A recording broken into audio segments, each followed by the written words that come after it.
এই রজবের 26 দিবাগত রাত্রিতে আল্লাহ পাক আমার নবীকে জমিন থেকে সপ্তম আসমান অতিক্রম করে সিদরাতুল মুনতাহা পার করে রফরফের মাধ্যমে কুঠি কুঠি পর্দা অতিক্রম করে আরশে আজিম লৌহ মাহফুজ লা মাকান পর্যন্ত আমার নবীকে আল্লাহ নিয়েছেন। আরো জোরে কোন সুবহানাল্লাহ। রাসূলের মেরাজ সশরীরে, এতে তো কোনো সন্দেহ, বলেন এতে কোনো সন্দেহ? জোরে বলেন সন্দেহ আছে? মুসা বলছে, মুসা আলাইহিস সালাম বলছে রব্বি আরনি, আল্লাহ আপনারে দেখতে চাই। আল্লাহ বলছে লাং তারনি, না মুসা আমাকে দেখার ক্ষমতা তোমার নাই। সব নবীরাই আল্লাহকে দেখতে চেয়েছেন, কিন্তু আপনার আমার নবী কখনো এই কথা বলে নাই, হে আল্লাহ আপনাকে দেখতে চাই, আপনার বাড়িতে যেতে চাই।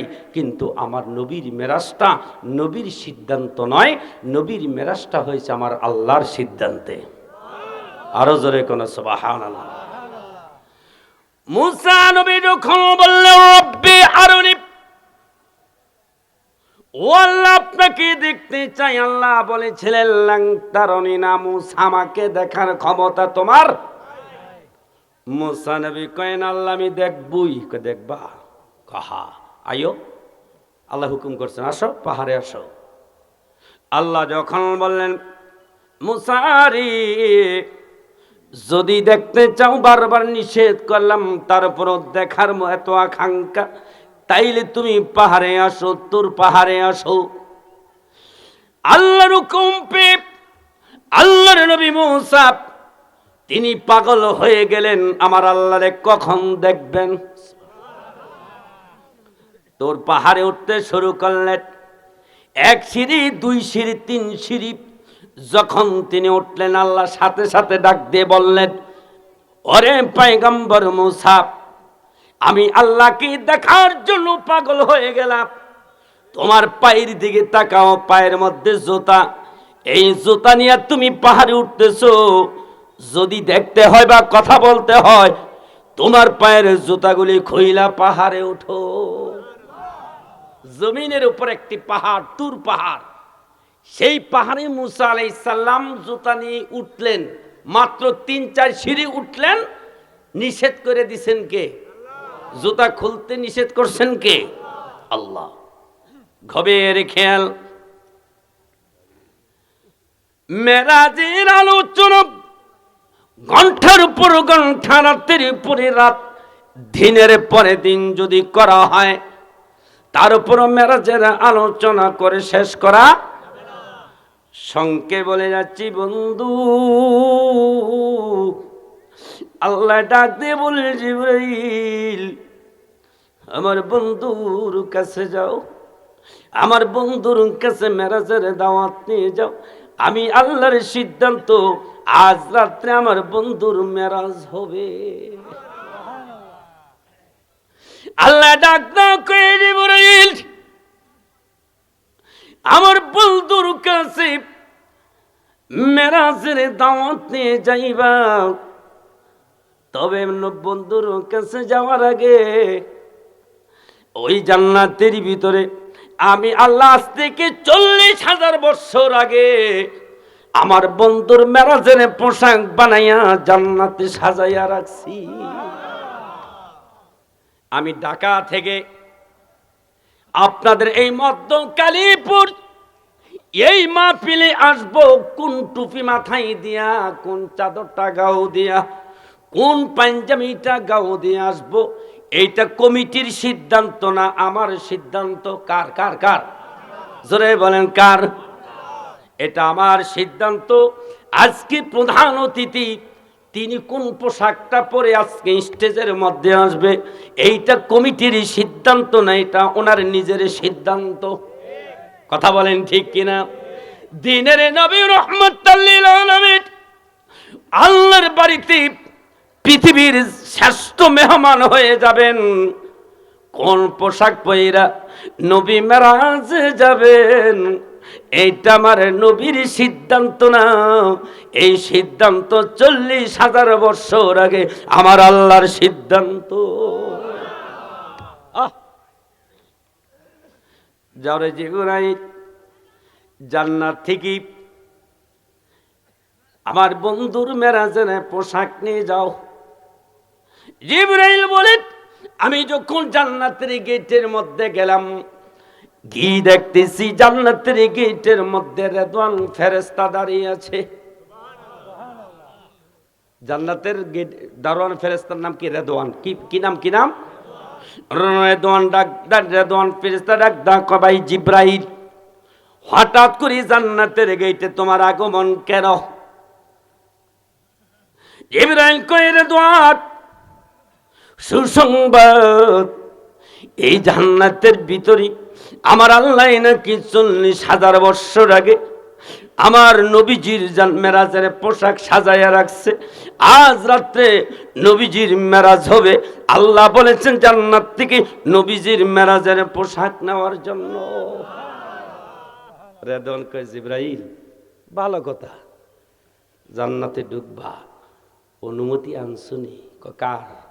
কয় যার উসিলায় আল্লাহ জান্নাত বানাইছে ওই নবীর অনুমতি ছাড়া তুমি জিবরাইলের জান্নাতে ঢুকতে দেওয়া হবে না। জান্নাত বানাইছে কে? জান্নাত বানাইছেন আল্লাহ, কিন্তু জান্নাতের মালিক আল্লাহ নবীরে বানাইয়া দিছে। কথা বলেন ঠিক কিনা? আমার আল্লাহ তো জান্নাতের দরকার নাই, আছে? নবীর আল্লাহর কি আরামের আরাম আয়েশের শান্তির দরকার আছে? আল্লাহ কয় জান্নাত বানাইছি আমি, কিন্তু জান্নাতের মালিক বানিয়ে দিছি আমার নবীরে। রেদওয়ান কয় জিবরাইল, যদি জান্নাতে ঢুকতে হয় তাহলে ওই নবীজির সিগনেচার লাগবে। জিবরাইল দৌড়ে গেছে, ইয়া রাসূলুল্লাহ, প্রথম মেরাজের দাওয়াত গ্রহণ করেন। আর মেরাজের পোশাক আনতে গিয়েছিলাম, রেদওয়ান ফেরেশতা বলেছে আপনার সিগনেচার ছাড়া আমাকে জান্নাতে ঢুকতে দিবে না। নবী কয় জিবরাইল, সিগনেচার লাগবে না, তুমি চলে যাও। জান্নাতের গেটে দাঁড়াইয়া জান্নাতের গেটের দিকে তাকায় দেখবা সেইখানে আল্লাহ নিজেই আমি নবীর সাইন দিয়ে রাখছে। ও জিবরাইল, জান্নাতের গেটের মধ্যে লেখা আছে লা ইলাহা ইল্লাল্লাহু, জোরে বলেন সাল্লাল্লাহু আলাইহি ওয়াসাল্লাম। জিবরাইল গেটের মধ্যে দাঁড়াইয়া তুমি শুধু জান্নাতের গেটের মধ্যে কালেমা শরীফ পাঠ করবা, সাথে সাথে জান্নাতের গেট খুলে যাবে। আর আমাদের দেশে একদল বের হয়ে গেছে, কয় মসজিদের দরজায় মসজিদের মেহরাবের উপরে কালেমা শরীফ লেখা নাকি শিরক। কয় না।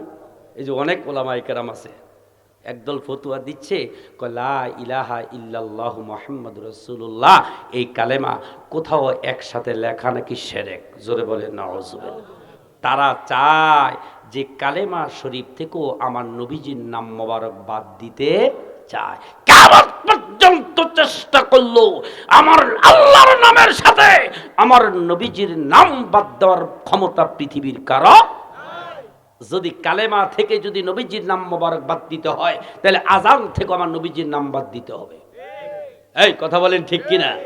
যদি কালেমা শরীফ থেকে রাসূলের নাম যদি বাদ দিতে চায়, তাহলে ইকামতের মধ্যে আমার নবীজির নাম বাদ দিতে হবে। কথা বলেন ঠিক কিনা? আল্লাহ জানে কিয়ামতের আগে একদল শয়তান বাড়িব, যারা আমার নবীর সম্মান নিয়ে টানা হেসরা করবে, আমার নবীকে টেনে টেনে সাধারণ মানুষের কাতারে দাঁড় করাইবে। যার কারণে রব্বুল আলামিন তিনি বলেছেন ওয়ারাফা'না লাকা যিকরাক। সুবহানাল্লাহ বলেন না? রব্বুল আলামিন যার কারণে অনেক জায়গায় আযানের মধ্যে, কালেমার মধ্যে, ইকামতের মধ্যে আল্লাহ আমার নবীজির নাম মোবারক দিয়েছেন, যাতে এইখান থেকে বাদ দিতে না পারে। যাই হোক, জিবরাইল গেছেন, রেদওয়ান কয় সিগনেচার আনছো? কয় আনছি। কই? এই সিগনেচার না, দিলের সিগনেচার আনছি। আল্লাহু আকবার বলেন। জিবরাইল ডাক বলে রেদওয়ান, সিগনেচার লাগবে না, যারে আল্লাহ জান্নাতের মালিক বানাইয়া দিছেন ওই মালিকের নাম নাকি জান্নাতের গেটের মধ্যে লেখা আছে। ওই মালিকের নাম উচ্চারণ করতে দেরি জান্নাতের দরজা খুলতে দেরি হবে না।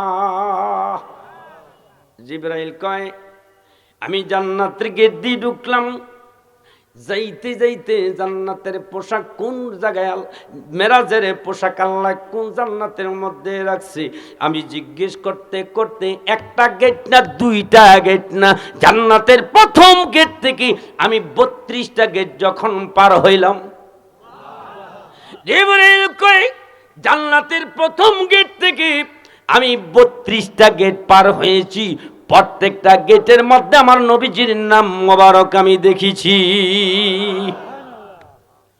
32টা গেট পার হওয়ার পর জিবরাইল জিজ্ঞেস করতেছে একদম ফেরেশতাকে, ফেরেশতারা রে, দিনের নবী রাহমাতাল লিল আলামিনের মেরাজের পোশাক কোথায়? ওই ফেরেশতা বলেন জিবরাইল একটু সামনে যান। জিবরাইল কয় আমি যখন সামনে গেলাম, গিয়ে দেখতেছে একটা ছোট্ট নূরের ঘর। সুবহানাল্লাহ কইতেন না? কিসের ঘর? আমি নূরের ঘরটা দেখলাম। এই ঘরের মধ্যে কোনো দরজা আছে, কিন্তু দরজা দেখা যায় না। 4টা দেয়াল, একটা দরজা আছে, কিন্তু 4টা দেয়ালের মধ্যে 4 ব্যক্তির নাম, আর দরজার মধ্যে 1 ব্যক্তির নাম। জিবরাইলকে আমি প্রথম দেয়ালের মধ্যে দেখতে পাইলাম হযরতে আলীর নাম, দ্বিতীয় দেয়ালের মধ্যে তাকায় দেখতেছি মা ফাতেমার নাম, তৃতীয় দেয়ালের মধ্যে তাকায় দেখতেছি ইমাম হাসানের নাম, চতুর্থ দেয়ালের মধ্যে আমি তাকায় দেখলাম ইমাম হোসাইনের নাম, আর ওই নূরের ঘরের দরজার মধ্যে তাকায়া দেখলাম আমার নবীজির নাম।